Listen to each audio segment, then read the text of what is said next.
तो देखें सभी लोग पहले खोल के बताओ।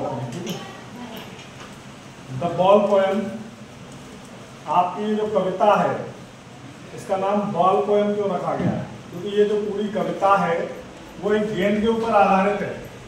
यहाँ पर जो पूरी कविता सुनाई है वो कवि ने गेंद के ऊपर सुनाई है। अच्छा, ये जो कविता है इसमें आखिर क्या कारण रहा या क्या चीज रही जो कवि ने इस कविता को लिखा, उस चीज को भी हमें जानना है। सबसे पहले हम पढ़ेंगे, पहले कविता के बारे में थोड़ी सी समझें कि ये जो कविता है वो फ्री वर्स में लिखी गई है। फ्री वर्सन होता है जिसकी कोई राइमिंग स्कीम नहीं है, इसकी कोई लय नहीं है, एक मुक्त छंद में लिखी गई है। मतलब ऐसा नहीं कि जैसे लय मिलना चाहिए, इसकी पहली लाइन की दूसरी तीसरी चौथी लाइनों की जो लय है वो आपस में मिलती है तो वो राइमिंग स्कीम में होती है। तो ये जो कविता है वो एक नॉर्मल तरीके से लिखी है जिसकी कोई लय नहीं है, इसीलिए ये जो पोएम है वो किसमें है? फ्री वर्स में। ठीक है। दूसरी चीज, कवि के बारे में हम जानेंगे कि इसका कवि कौन है? John Berryman. क्या नाम है? John Berryman. जॉन बेरीमैन एक तो अमेरिकन कवि थे, अमेरिकन पोएट थे, और दूसरे कौन थे? प्रोफेसर भी थे वो साथ में। ठीक है, अकेले कवि नहीं थे, प्रोफेसर भी थे। जॉन बेरीमैन जो है एक बहुत ही अच्छे कवि माने जाते हैं, लेकिन उनकी कविता में एक चीज विशेष बात देखी गई है कि वो हमेशा दुख, उदासी और जीवन की सत्यताओं को अपनी कविता में दिखाते हैं। उनकी जो भी कविताएं थी वो लगभग इसी से संबंधित थी। ठीक है। अब उनका जन्म कब हुआ? 25 अक्टूबर 1914 में, 25 अक्टूबर 1914। ठीक है। और मरे कब? 1972। लेकिन एक अनफॉर्चुनेट बात या एक दुख वाली बात है कि उनकी जो डेथ थी वो नेचुरल ना होते हुए सुसाइड थी। ठीक है। तो 1972 में वो इस तरीके से उनकी डेथ हुई। अच्छा, उनके काम जो कहते हैं ना, जो उन्होंने छाप छोड़ी है वो क्या छाप थी अपने जीवन काल में? तो उन्होंने जो है एक कंपोजिशन, अपनी एक रचना करी थी जिसका नाम था द ड्रीम सॉन्ग्स। जिसका नाम था द ड्रीम सॉन्ग्स।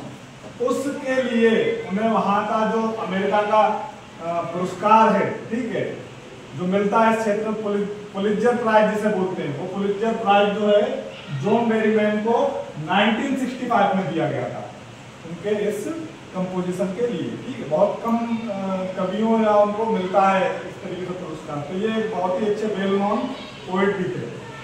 अच्छा, इनकी कविता में और क्या चीजें हैं? इनकी कविताओं में, हालांकि ये फ्री वर्स में लिखी है, मुक्त छंद में, कोई लय नहीं है, लेकिन कई सारे इन्होंने पॉइंट इसमें डाल रखे हैं, जैसे कि इमेजरी, कल्पना करना, और सिंबोलिज्म, प्रतीकात्मकवाद। ठीक है। एलिट्रेशन जिसे कहते हैं अनुप्रयास अलंकार, ये कुछ अलंकार जो है उन्होंने इसमें डाल रखे हैं, कविता में आपको पढ़ने को मिलेंगे। रिपीटिशन, बार बार किसी चीज का दोहराव होना। पर्सोनिफिकेशन, ठीक है, मानवीकरण, ये कई सारी चीजें जो है इस कविता में उन्होंने अलंकार के रूप में डाल रखी है। अब हम कविता पहले समझेंगे। तो सबसे पहले देखें कि ये जो ब्लू कलर का आपका दिख रहा है बॉक्स, इसकी चीजें हमें पढ़ना है कि क्या इसमें कहा गया है। बॉय लॉसेस ए बॉल। यहाँ पर कविता में एक जो लड़का है वो क्या कर रहा है, एक बॉल उसकी खो गई है। He is very upset and ball doesn't cost much, और वो काफी दुखी भी है, और जो बॉल है वो क्या है? डजंट कॉस्ट मच, उसकी कॉस्ट ज्यादा नहीं है, कीमत ज्यादा नहीं है। Nor is it difficult to buy another ball, ना ही वो इतना कठिन है कि हम उसे कोई दूसरी बॉल भी लाके नहीं दे सके, इतनी महंगी भी नहीं है। Why then is the boy so upset? तो फिर क्या कारण है कि वो लड़का जो इतना अपसेट, उदासी से भरा हुआ बैठा हुआ है इस कविता में? Read the poem to see what the poet thinks has been lost. पढ़िए इस कविता को और पता लगाइए कि कवि यहाँ पर क्या बता रहा है, कवि क्या सोच रहा है कि उस लड़के का क्या खो गया है। And what the boy has to learn from the experience of losing something. और यहाँ पर ये जो लड़का है वो कुछ खोने के भाव से क्या सीख रहा है, ये भी यहाँ पर आपको पढ़ना है। तो सबसे पहले हम आएंगे पहली लाइन पर, what is the boy now. क्या कह रहे हैं इसमें? What is the boy now, कि वो लड़का क्या करे अब इस कविता में एक लड़के के ऊपर कहा गया है, वो लड़का क्या करे अब, who has lost his ball, जिसकी क्या खो गई है, बॉल, गेंद खो गई है। What is he to do, क्या और आखिर वह क्या करे। आई साइड को, मैंने भी देखा उसे जाते हुए। merrily bouncing down the street and then merrily over there it is in the water। वो जो बॉल है वो काफी मैरिली है, उत्साहित होके हर्षोल्लास में उछलते हुए कहां जा रही है, डाउन द स्ट्रीट, नीचे की तरफ जा रही है गली में, ठीक है। And then merrily over there it is in the water, और उसके बाद उतनी ही उल्लास से उतने ही हर्ष के साथ वो उछलती कूदती हुई पानी के अंदर भी गिर गई। यहाँ पर कभी क्या कह रहा है कि एक लड़का जो है वो खेल रहा था और उसकी जो बॉल है वो खो जाती है, और अब वो लड़का क्या करे। कभी कह रहा है वो भी वहीं पर खड़ा है और वो भी देख रहा है कि उसकी बॉल जो है उछलते हुए नीचे की तरफ लुढ़कते हुए जा रही है, और लुढ़कते कहां पहुंच गई, पानी में डूब गई, ठीक है। अगली लाइन देखें, नो यूज टू से और देयर आर अदर बॉल्स। कभी कह रहा कि अब ये भी कहने का कोई फायदा नहीं है कि यहाँ पर हम दूसरी बॉल भी ला सकते हैं या दूसरी बॉल दे सकते हैं, ये भी कहने का कोई फायदा नहीं है। क्यों नहीं है? An ultimate second grief fixes the boy. कभी आगे की लाइन में कह रहा है कि एक अल्टीमेट सेकंड ग्रीफ फिक्स, एक दुख उसको लंबे समय के लिए जकड़ लेता है। क्या कर देता है? फिक्स कर देता है ना, जकड़ लेता है। वो जब बॉल है वो खो जाती है तो वो लड़का जो है दुख में जकड़ जाता है। The boy as he stands trembling staring down all his young days into the harbor where his ball went। वो जो लड़का है वो दुख में जकड़ा हुआ और कपकपाता हुआ, ट्रेम्बलिंग में क्या होता है? कपकपाता हुआ अपनी सारी यादों को, यंग डेज की सारी यादों को जो उसने उसके साथ में गेम में खेल के बनाई है, जो यादें उस गेम के साथ में उसकी है, वो सारी यादें जो हैं हार्बर, उस बंदरगाह पे जहां वो खेल रहा है, बंदरगाह पर खेल रहा है। बंदरगाह मतलब पानी के जो जहाज रुकते हैं वहां पर वो खेल रहा है। तो वो जो लड़का है उस बॉल को जाते हुए देख रहा है और उस पानी में डूबते हुए देख रहा है जो उस हार्बर पर है, बंदरगाह पर है। और उसके साथ में क्या डूब रहा है? उसकी बचपन की सारी यादें। इसीलिए कभी कह रहा है कि यहाँ पर हम किसी दूसरी बॉल के लाने का भी नहीं बोल सकते कि हम बॉल तो नहीं ले आएंगे, लेकिन उस बॉल से जुड़ी हुई, पुरानी बॉल से जुड़ी हुई यादें कहां से लाएंगे? बॉल आ जाएगी नहीं, लेकिन उस पुरानी बॉल से जुड़ी हुई यादें नहीं आ सकती पैसे से, ठीक है। वो तो उसी के साथ में चली गई ग्रुप में। आगे देखें, I would not intrude on him. आगे कभी कह रहा है कि मैं भी इसमें कोई इंट्रूड नहीं करूंगा, मैं भी कोई दखलंदाजी नहीं करूंगा इस चीज में कि बॉल खो गई तो मैं कोई नई बॉल ला के दूं या कुछ करके दूं, मैं भी उसमें कोई दखलंदाजी नहीं करूंगा। A dime another ball is worthless. क्या कह रहा है? बॉल तो ज्यादा से ज्यादा है डाइम। डाइम क्या है यहाँ पर? करेंसी, यूएस की। 10 सेंट को डाइम कहा जाता है। क्या कहा जाता है? पीछे शब्द देखें, एक डाइम शब्द दिया है, 10 सेंट यूएस लिखा है। तो यूएस में जो 10 सेंट थे उसका एक डाइम बनता था। तो क्या कह रहा है? गेंद जो है, कभी कह रहा है गेंद मुश्किल से कितने की होगी? मुश्किल से 1 डाइम की होगी। आराम से मैं दे सकता हूं और वो बच्चा ला भी सकता है।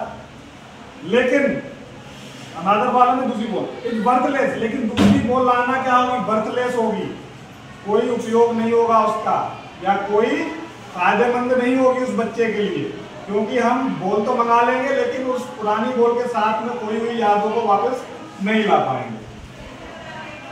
Now he senses first responsibility. तो अब क्या करेगा बच्चा? अब बच्चे को क्या करना है कि वह जो है सेंसेस में पता लगाएगा फर्स्ट रिस्पॉन्सिबिलिटी, अपनी जिम्मेदारी को पहली बार समझेगा कि जो गेंद है वो खो गई है, उसकी जिम्मेदारी को वो क्या करेगा? पहली बार समझेगा, ठीक है। People responsibility in a world of possessions people will take balls will be lost always. ये जो दुनिया है पोजेशंस की, अधिकार जमाने वाली या अधिकारवादी ये जो दुनिया है, इसमें जो बॉल है वो हमेशा खोती रहेगी। क्या होती रहेगी?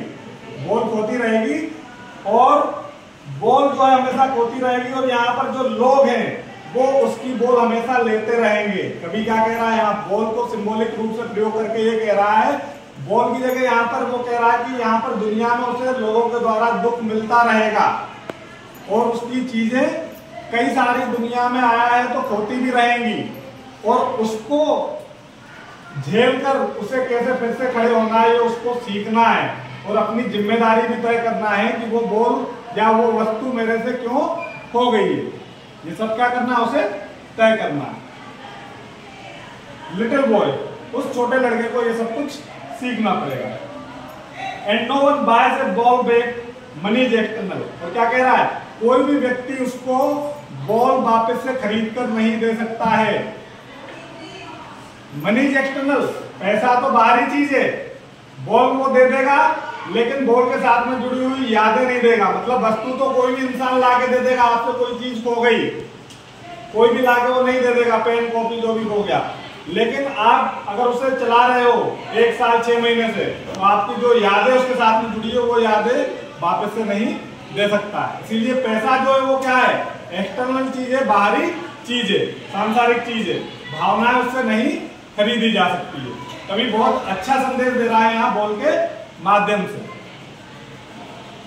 He is learning well behind his desperate eyes, वो भी काफी सीख रहा है। वो जो बच्चा है जिसकी बॉल खो गई है वो भी सीख रहा है, लेकिन कैसे? डेस्परेट आइज, निराशा भरी आंखों से वो इस दुख को हैंडल करना सीख रहा है, अपनी जिम्मेदारियों को सीख रहा है। The epistemology of loss, how to stand up, और वो उस एपिस्टेमोलॉजी को भी सीख रहा है, उस खोने के ज्ञान को भी सीख रहा है। एपिस्टेमोलॉजी का मतलब क्या होता है? खोने का ज्ञान, ठीक है। तो वो उस खोने के ज्ञान को भी सीख रहा है, और उसके बाद ये भी सीख रहा है कि हाउ टू स्टैंड अप, कि नुकसान होने के बाद भी हम कैसे खड़े हो सकते हैं, या कैसे हमें खड़े होना है। जीवन में हमारा अगर कोई नुकसान होता है तो हम उस नुकसान के होने के बाद कैसे खड़े हो सकते हैं, वो बच्चा इस बॉल के खोने से सीख रहा है। Knowing what every man must one day know, and most know many days how to stand up.